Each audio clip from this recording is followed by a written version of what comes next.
Sekarang kita masuk ke fitur yang namanya akses. Di akses ini fungsinya apa?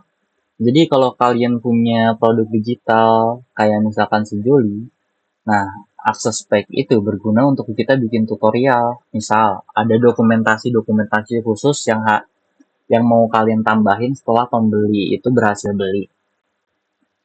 Nah, akses pack ini fungsinya untuk kayak informasi pemberitahuan atau misal kalian punya sebuah produk digital kelas.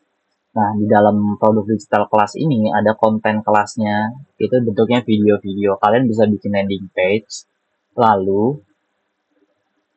kalian tinggal masukkan video-videonya. Nah, masuk. Setelah itu, jadiin halaman akses.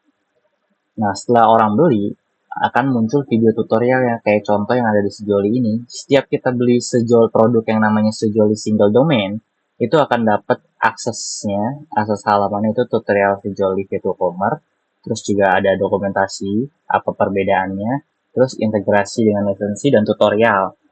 Nah, itu fungsi dari akses. Nah, gimana cara implementasinya kalau misalnya kita gunain Sejowo? Kalau kalian sebelumnya familiar dengan Sejoli, Sejowo itu agak berbeda. Jadi Sejowo itu basicnya menggunakan WooCommerce. Jadi struktur ini itu berbeda. Nah, konfigurasinya juga berbeda untuk halaman akses. Jadi saya tunjukin gimana cara konfigurasinya. Pertama-tama kita coba dulu yuk bikin halaman akses. Pertama, add new access.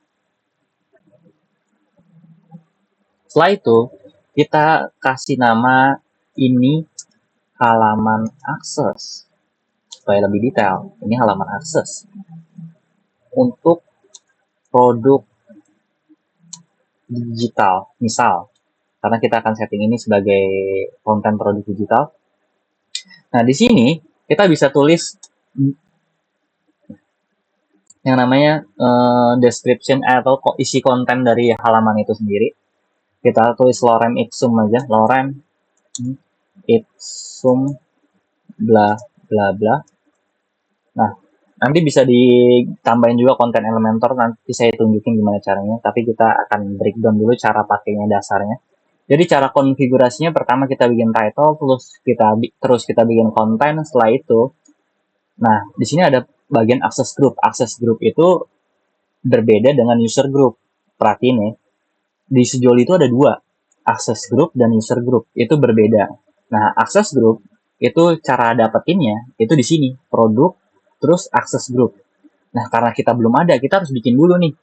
Jadi kalau kita search nggak ada. Untuk amannya, itu kita terbitkan dulu.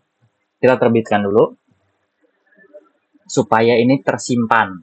Setelah itu kita open pack baru di access group, masuk ke produk, terus access group. Nah, ini nanti access group itu sebagai marking atau penanda untuk produk supaya tahu ini tuh akses untuk halaman apa aja. Apa sih produk? Ini untuk penanda produk supaya tahu saat user beli misalkan produk digital, itu sistemnya Sejoli tahu kalau nanti tag akses ini punya produk apa. Bisa dipahami nggak? Jadi kita jalan dulu, konfigurasi lagi, sambil kita terus lihat gimana hasilnya. Oke, kita bikin ini akses grup untuk produk digital. Ini namanya bebas, karena ini contoh, saya tulis namanya itu biar selengkap mungkin supaya kalian bisa relevan. Oke, kita udah berhasil nih bikin. Setelah itu kita coba search. Kalau nggak bisa di search, kita refresh halamannya. Oke, ada ya, udah muncul. Di sini kita tambahin. Jadi kita udah berhasil bikin namanya halaman akses sama marking user group. Marking access group. Oke, setelah itu jangan lupa kita perbarui. Oke, di sini kita udah berhasil nih bikin access group. Nah, sekarang tugas kita supaya user itu beli produk digital. Di sini kita udah punya semua produk, kita cek dulu ya. Sebelumnya di tutorial sebelumnya kita udah belajar bikin namanya produk sederhana di WooCommerce. Jadi kita masuk ke sini. Tugas kita adalah sekarang supaya orang yang beli produk digital itu bisa punya akses ke halaman tag akses yang udah kita buat sebelumnya. Yang namanya ini halaman akses untuk produk digital. Oke, kita masuk ke bagian akses group. Ingat ada dua, si Joli itu punya dua, user group dan akses group itu berbeda. User group nanti saya jelasin lagi di tutorial berikutnya. Oke, lalu setelah itu kita cari di sini, terus ini udah ada nih akses yang udah kita buat, akses group maksudnya. Tuh, ini akses, sebutannya ini akses group. Jadi yang muncul di produk itu namanya akses group. Jadi kalau ini nggak belum muncul, berarti kalian belum bikin yang namanya akses group. Oke, udah kita perbaruin. Sekarang kita coba untuk ngelakuin tes order dan gimana hasilnya. Dan lihat, oke, kita masuk ke halaman utama, halaman ininya, terus kita tambahkan keranjang, kita tes order, lihat keranjang. Oke, terus lanjutkan pemeriksaan. Setelah itu, oke, kita udah masuk ke halaman checkout, kita lanjutkan pemesanan.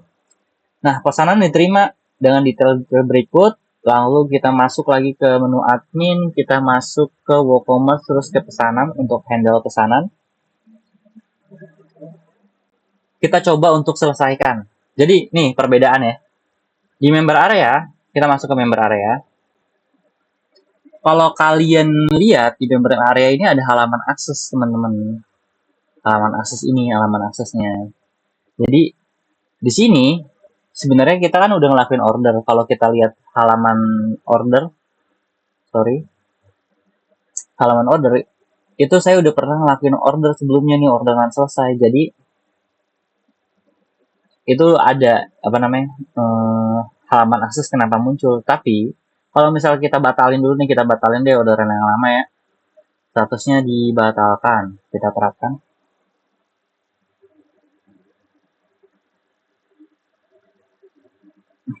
Oke, kita refresh halaman akses. Nah, ini halaman akses bakal kosong karena status penjualan sebelumnya itu dibatalkan. Sekarang kita mau fokus ke status pembayaran yang udah ada, yang 1 menit lalu saya buat.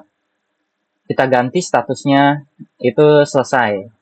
Saat statusnya selesai, bakal selesai, ini akan muncul halaman aksesnya kayak yang sebelumnya.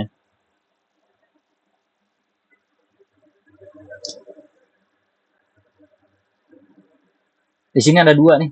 Ada dua. Maksudnya ada satu halaman akses. Jadi bakal muncul di sini. Nah, kalian mungkin bingung ya, kalau misalkan di Sejoli itu, di halaman akses Sejoli, sebentar yang mana? Yang ini ada dua nih, dua bagian. Ada yang akses page sama download file. Jadi kalau misalkan kalian di WooCommerce itu terpisah teman-teman. Jadi berbeda. Jadi pas kalian masuk ke akses, mas, itu beda. Jadi WooCommerce itu punya halaman sendiri namanya download. Nah, download ini nanti itu penggantinya dari downloadnya akses di Sejoli yang biasa. Kalau kalian familiar nih, saya kasih tahu. Kalau kalian nggak familiar dengan Sejoli, fokus aja sama tutorial sekarang. Gitu perbedaannya teman-teman. Nah, jadi di sini halaman akses kita buka nih halaman akses yang pernah kita bikin, yang tadi kita bikin sebelumnya. Ini ada nih benar nih kontennya bla bla bla bla bla. Oke. Nah, di sini selain kita bisa bikin cuman konten biasa, kita bisa bikin pakai page Elementor. Caranya gimana? Coba ya, kita install Elementor dulu. Kita masuk ke plugin. Kalau kalian pengen lebih indah tampilannya misalkan. Kayak contoh misalkan di tampilannya Sejoli, di tutorial WooCommerce ini, itu halamannya sendiri tuh. Kalau dilihat ya kan. Landing page. Ya kan?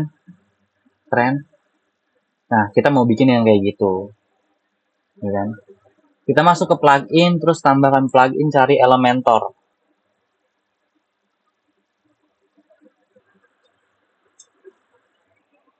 Tunggu sebentar.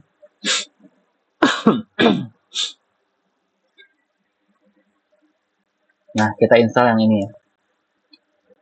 Gambarnya belum keluar. Atau emang sekarang tampilan kayak gini. Kita install aja sekarang. Pokoknya kalian install yang oleh Elementor. Ini Elementor yang real. Oke, kita aktifkan. Kalau udah berhasil, kita langsung masuk ke halaman akses ya. Kita skip setup.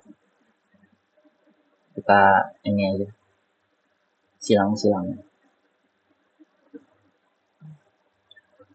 Nah, kalau kita masuk, terus kita edit access, kita bisa pakai fitur Elementor. Tapi sekarang masih belum bisa nih. Kenapa ya kira-kira kalau kenapa nggak bisa? Nah, karena kita tuh belum setting, teman-teman. Kita harus setting dulu pengaturan Elementor. Kita cari ya pengaturan Elementor.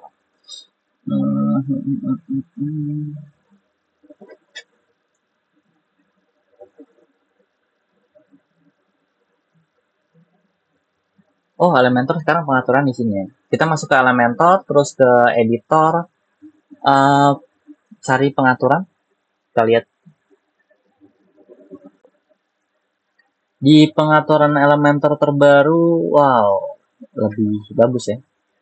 Sekarang kita ada jenis kiriman, yaitu jenis post type maksudnya. Kita masuk ke sini, Elementor, editor, terus ke pengaturan di bagian jenis kiriman, kita pilih akses supaya nanti halaman akses bisa kita edit pakai yang namanya Elementor. Setelah kita checklist, jangan lupa kita simpan.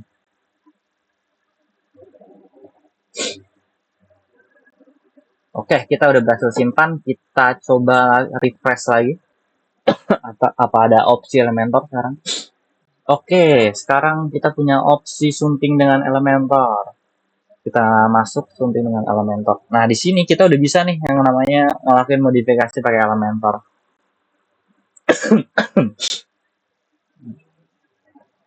Maaf tadi saya batuk-batuk, jadi saya lanjut sekarang.